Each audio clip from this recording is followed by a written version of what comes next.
एक तरफ विपक्ष एसआईआर को लेकर लगातार सरकार और चुनाव आयोग पर आरोपों की बौछार कर रहा है, तो दूसरी तरफ आयोग पूरे देश में एसआईआर प्रक्रिया लागू करने की तैयारी में जुटा हुआ है।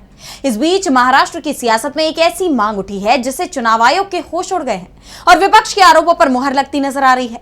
तो क्या है वो मांग जिसने बढ़ाई चुनाव आयोग की मुश्किलें, जानेंगे इस रिपोर्ट में। एसआईआर की प्रक्रिया का विरोध अब तक तो विपक्ष कर रहा था। जिस राज्य में बीजेपी विरोधी दलों की सरकारें हैं, वहां की सरकार एसआईआर पर सवाल उठा रही थी, लेकिन अब बीजेपी सरकार की तरफ से एसआईआर पर सवाल उठाए गए हैं। चुनाव आयोग को खत लिखा गया है जिसमें एसआईआर की प्रक्रिया को रोकने की डिमांड की गई है। महाराष्ट्र राज्य निर्वाचन आयोग ने चुनाव आयोग से मांग की है कि राज्य चुनाव आयोग ने अपने पत्र में सिफारिश की है कि एसआईआर यानी स्पेशल इंटेंसिव रिवीजन प्रक्रिया को फिलहाल टाल दिया जाए, क्योंकि आने वाले महीनों में स्थानीय निकाय चुनाव होने वाले हैं। राज्य चुनाव आयोग के इस सिफारिश के बाद सियासी पारा हाई हो गया है, क्योंकि महाराष्ट्र में अभी एनडीए की सरकार है और अगर उसी राज्य का चुनाव आयोग एसआईआर को टालने की बात कर रहा है, ऐसे में ये सवाल भी उठ रहे हैं कि एसआईआर की प्रक्रिया तो पूरे देश में हो रही है, फिर इसे टालने की बात सिर्फ महाराष्ट्र में ही क्यों की जा रही है।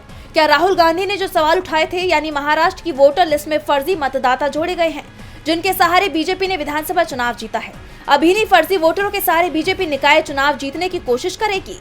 डीबी लाइव की रिपोर्ट।